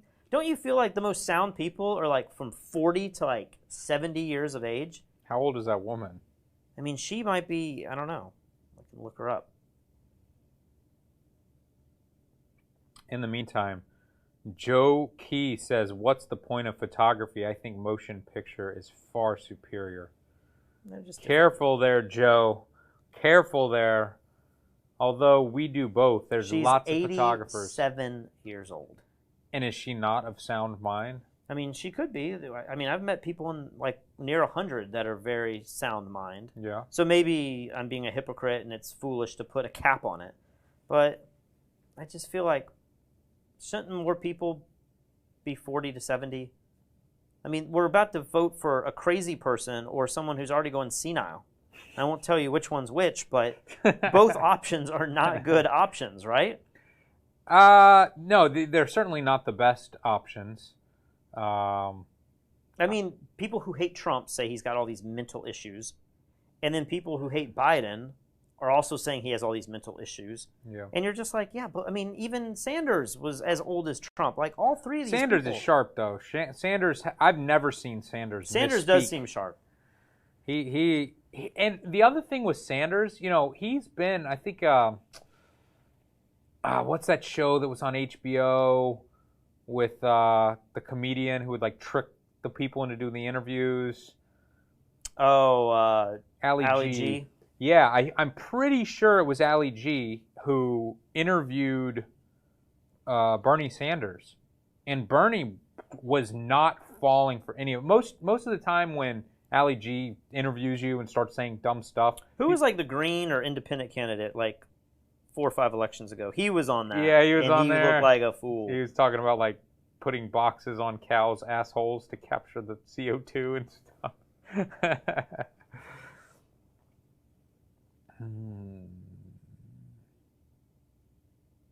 I think Trump was an advocate for this, and I think it's a good idea, like the term limit thing.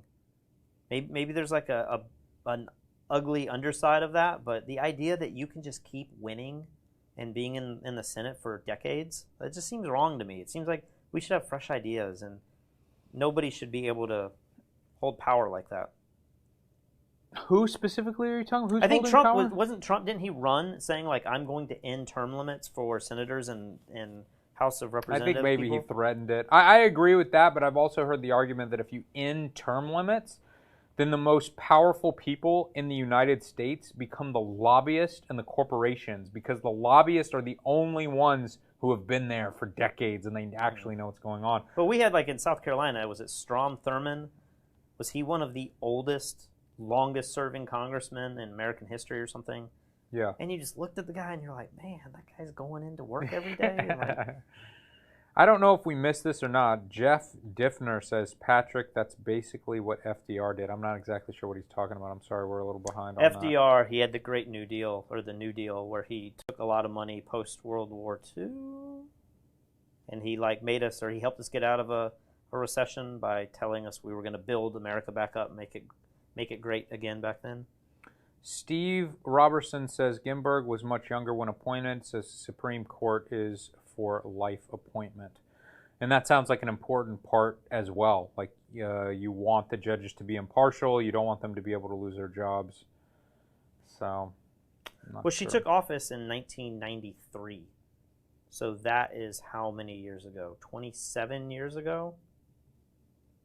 Yeah, that's right. Can't believe that's so she took office while she was sick when she was 60. So she wasn't that young. Wasn't that long ago. But Ashley is saying we need to review the Nikon Z6 for both photo and video. You know what, Ashley? Can I be real with everyone for a second? Patrick, can I be real?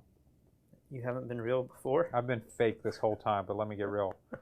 I have probably said from like the last 8 years, I've said, you know what I want f-stoppers to be?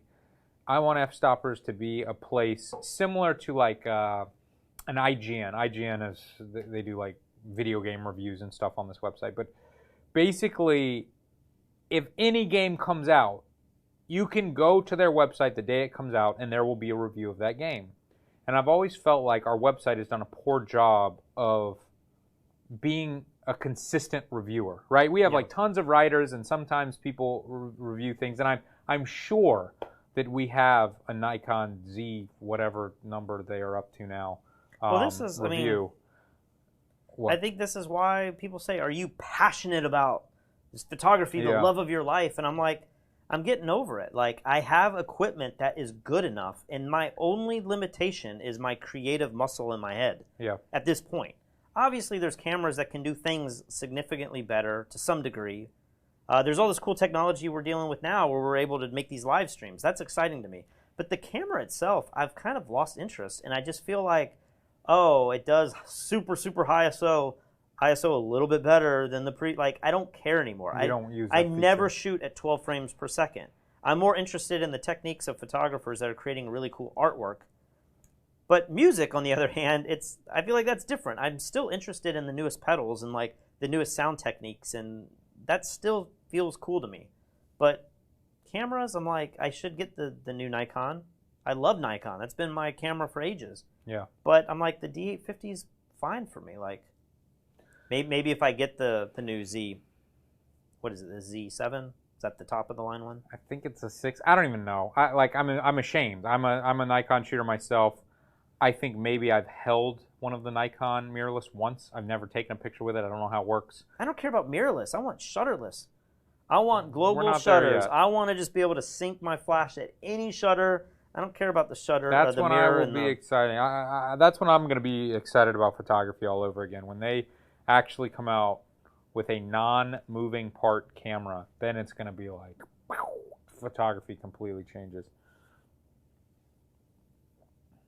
We had Jared Poland in here. What's Jared saying?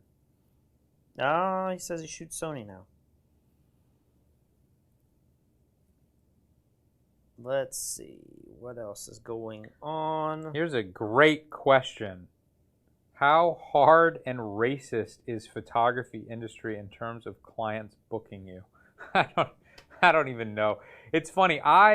We recently got into a ridiculous race debate. Somebody posted something on f-stoppers. I don't remember what it was. And we have tons of writers.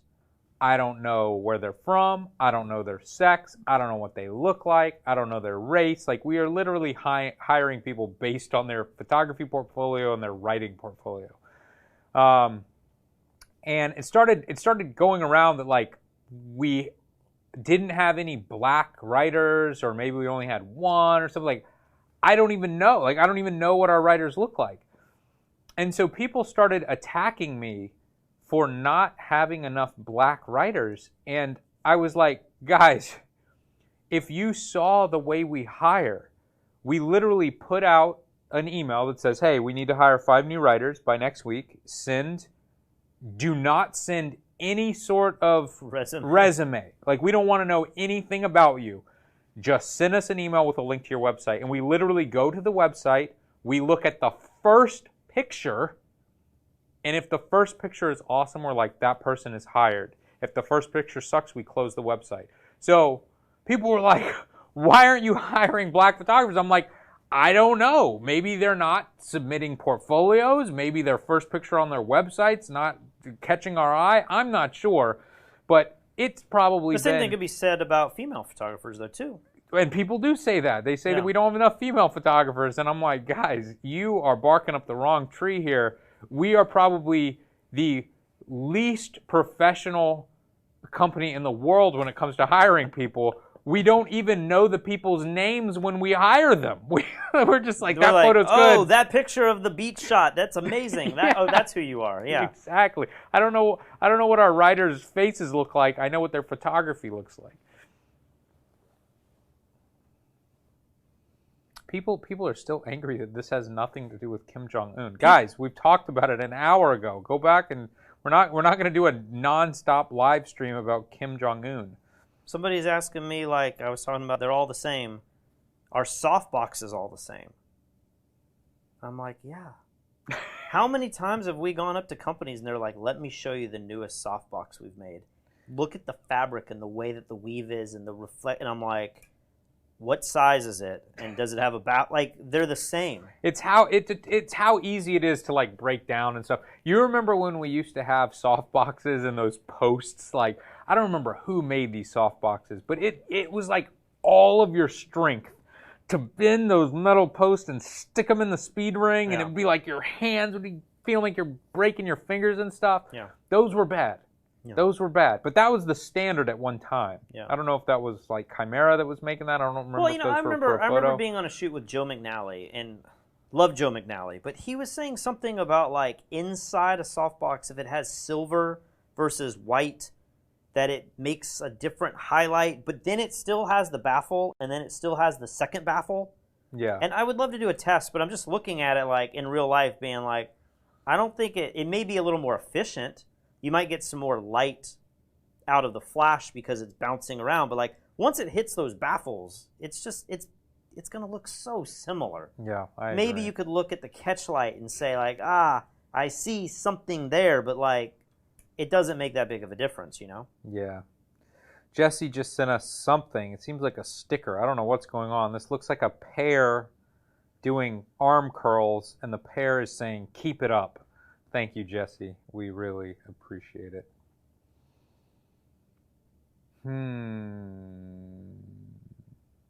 Loomis says he loves IGN. I like IGN too. I feel like they're very consistent. They're always on the ball, very professional. It's just like the easiest place to go to get news about video games. And I would like for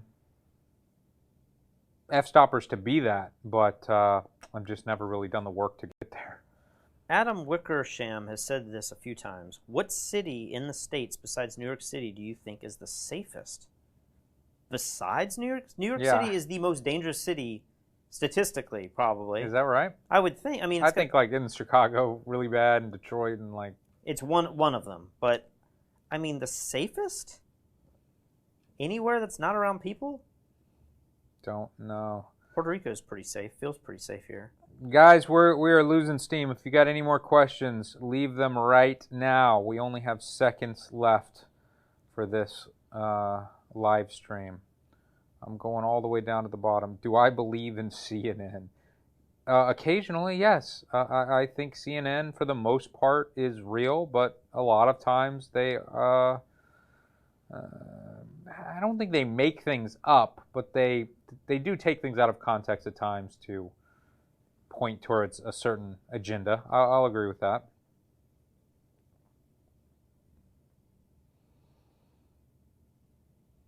Oh, somebody says IGN's reviews are very biased, though.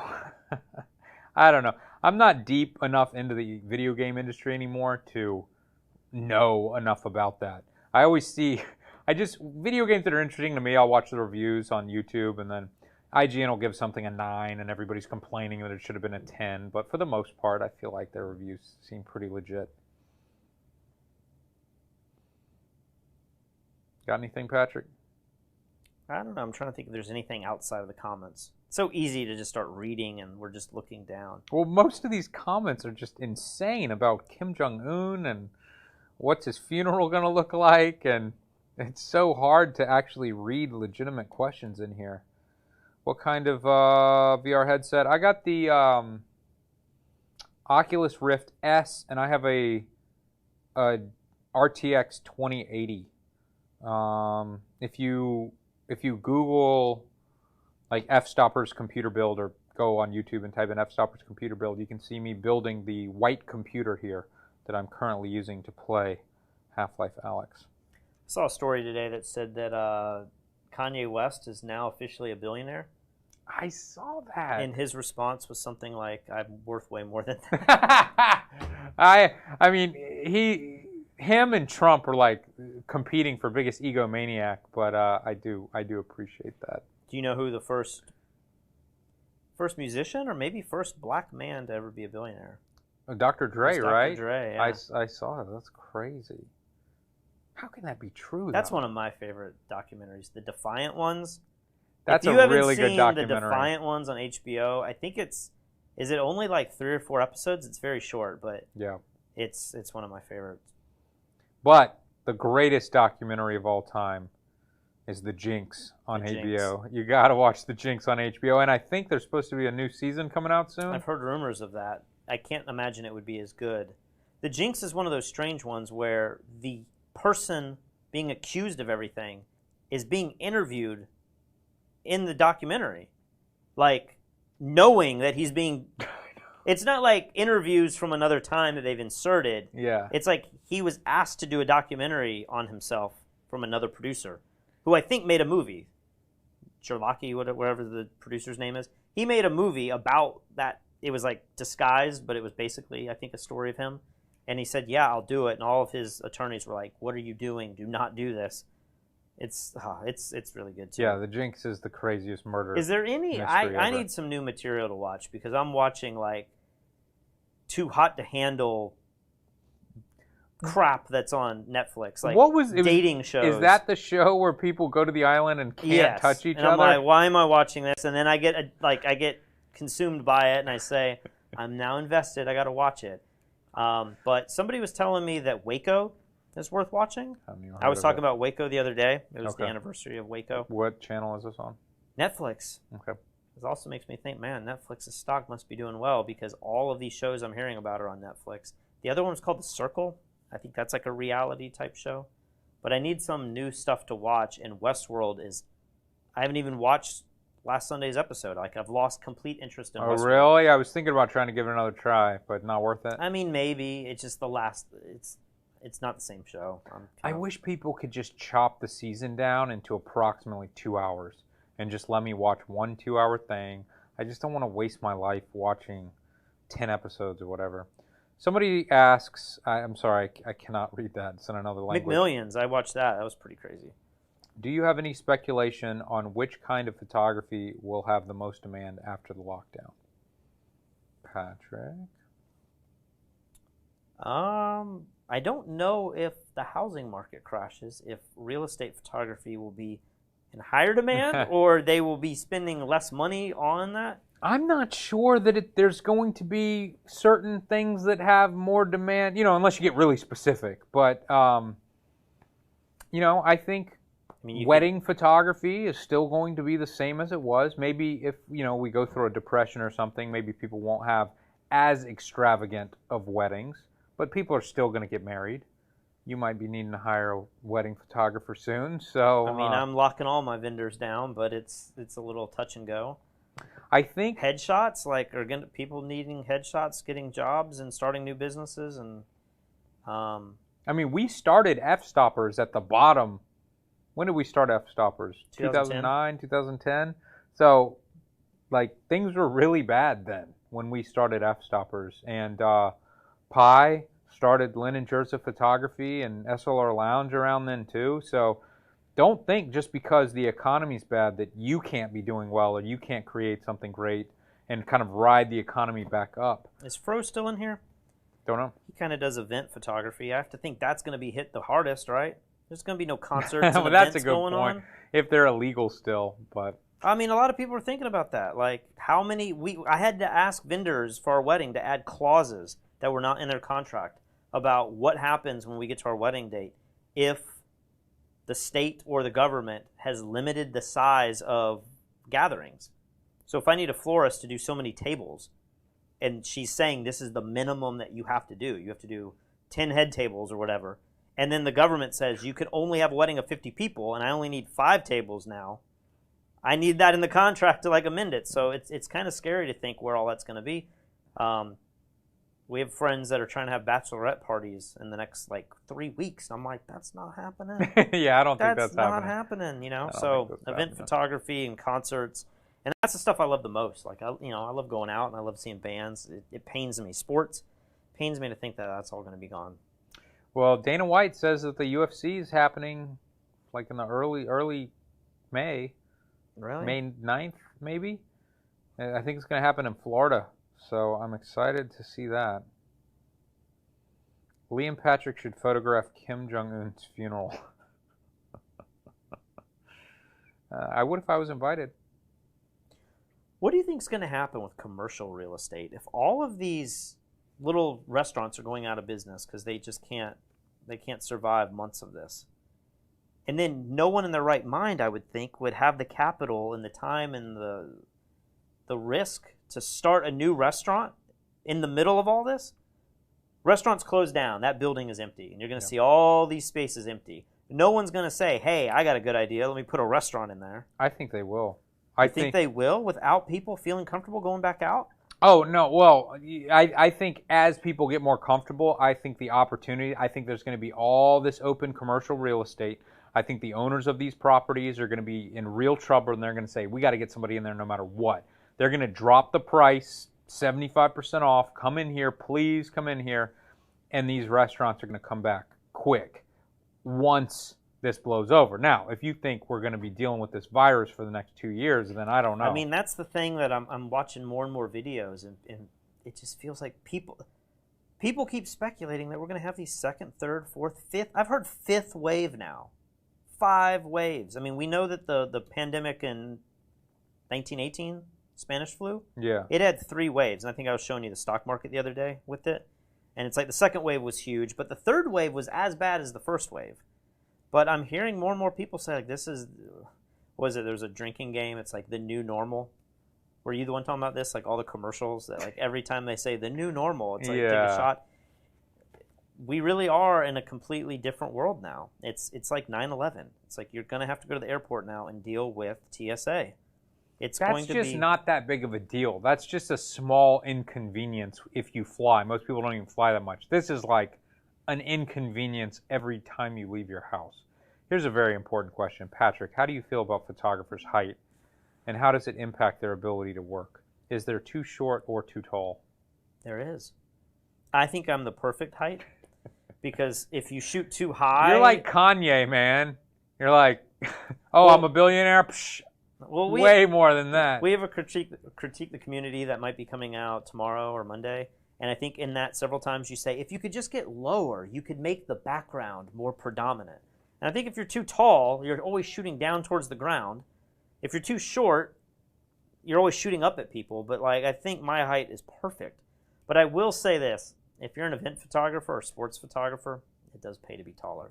Because you see all those guys with the camera above their heads and everything. And when you get out on that football field and you're surrounded by people that are like 5 foot or 6'5", and then they got their hand up, it's like, I have no chance of getting the shot. So for those, especially before the tilt screen existed. especially without the tilt screen. Now with the tilt screen, you can actually see. Somebody's asking us if we're going to travel back to the U.S. to vote in November, or can we vote in Puerto Rico? We are not allowed to vote for the president. As Puerto Ricans, we are not allowed to vote for the president. We don't have representation in Congress, and so that's part of the deal. So Puerto Ricans are U.S. citizens, and if they move to the states, they can vote. But if they're going to live on the island, they cannot vote for the president. And to be honest, I am relieved. It's like one less thing that I have to deal with. Can't blame us. I've been watching the news so much so that I can do these daily videos with you guys.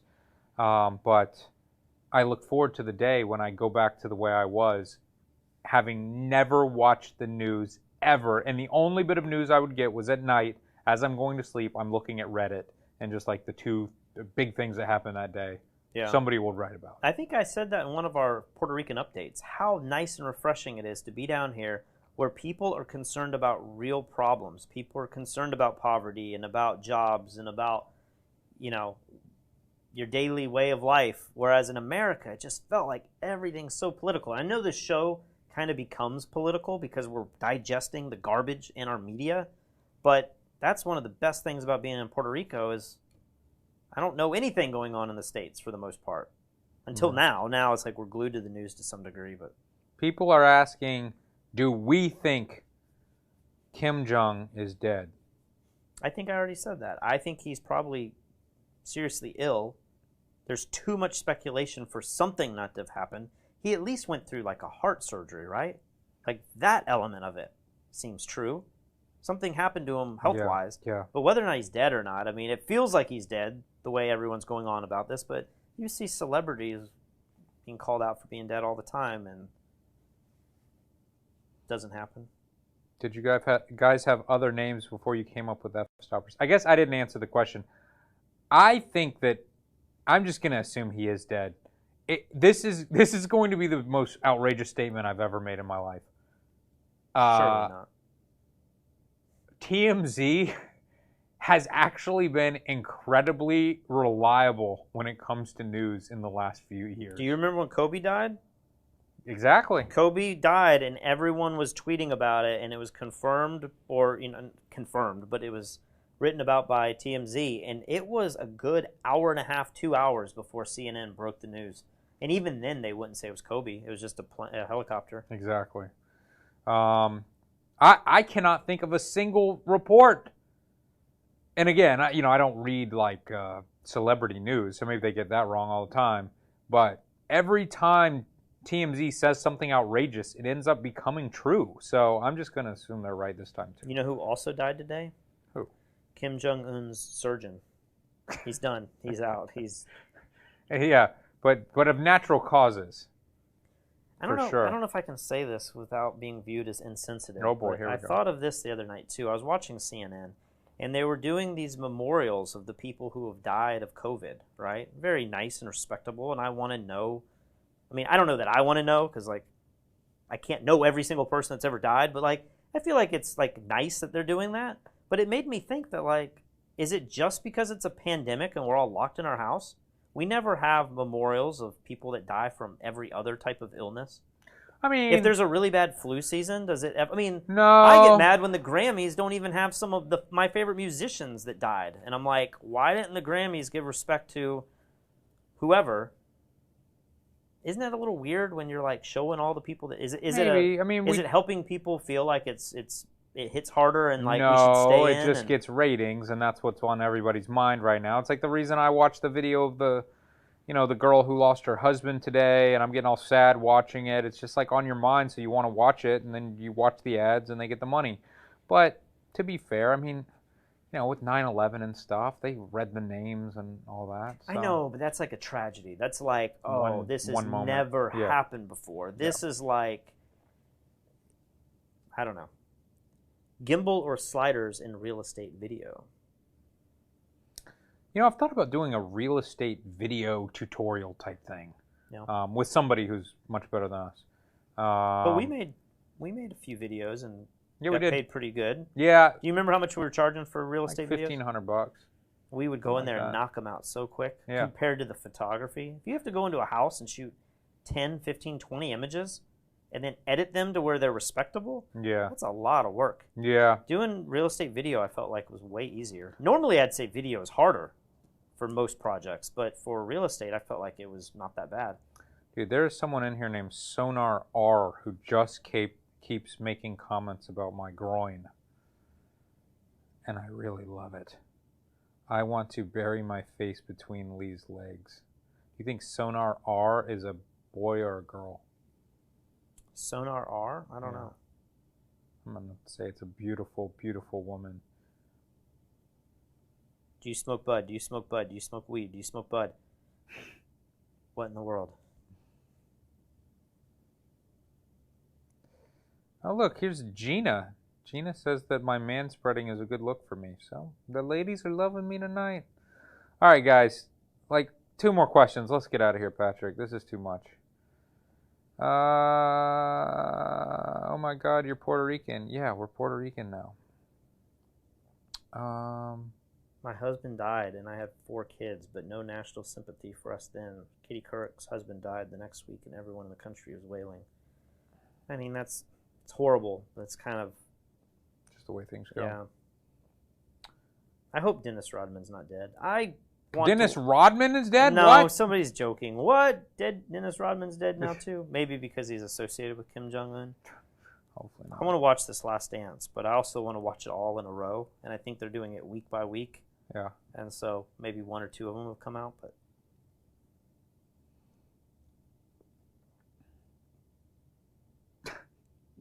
Somebody's calling Kim Jong-un Fat Panda. Haven't heard that one.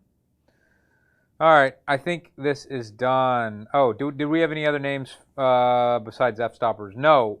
I actually bought fstoppers.com just because I thought it was a clever name. And I told Patrick we should create a business based on this URL. And then we came up with the idea for the entire business based on the name I had already purchased. So we never had another name. Anything else you want to say before I cut us off, Patrick? Somebody asked, is there a pedal that I really like? I have a lot of pedals that I really like. I bet you do. One that I like playing around with is the Electro Harmonix Pitchfork. Oh, yeah, that one. Yeah. Well, it allows you to do harmonies and octaves and stuff, but you can put like the octave down. It's just an octave pedal. But you can get the bass sounds. I tried to do that for our Tiger King. It sounded horrible, but I thought the bass sounded pretty good. it was like off because we don't know how to get rid of the latency. Oh, yeah. So it was like off a little bit, and then I was running that pedal through an acoustic to try to get an acoustic bass sound, but I don't know. That's a cool pedal. I have a lot of them are like overdrives that I'd be like, this is my favorite overdrive, but then everyone would be like, it's just an overdrive. It's not like exciting, you know? I don't even know what you're saying right now, so. The Strymon delay pedal. That one's a hard one to get your All right, mind. on that note. All right, let's get out of here. Let's get out of here. Thank you guys so much. It's been fun. We will see you tomorrow. Man, this drink's really sweet here at the bottom.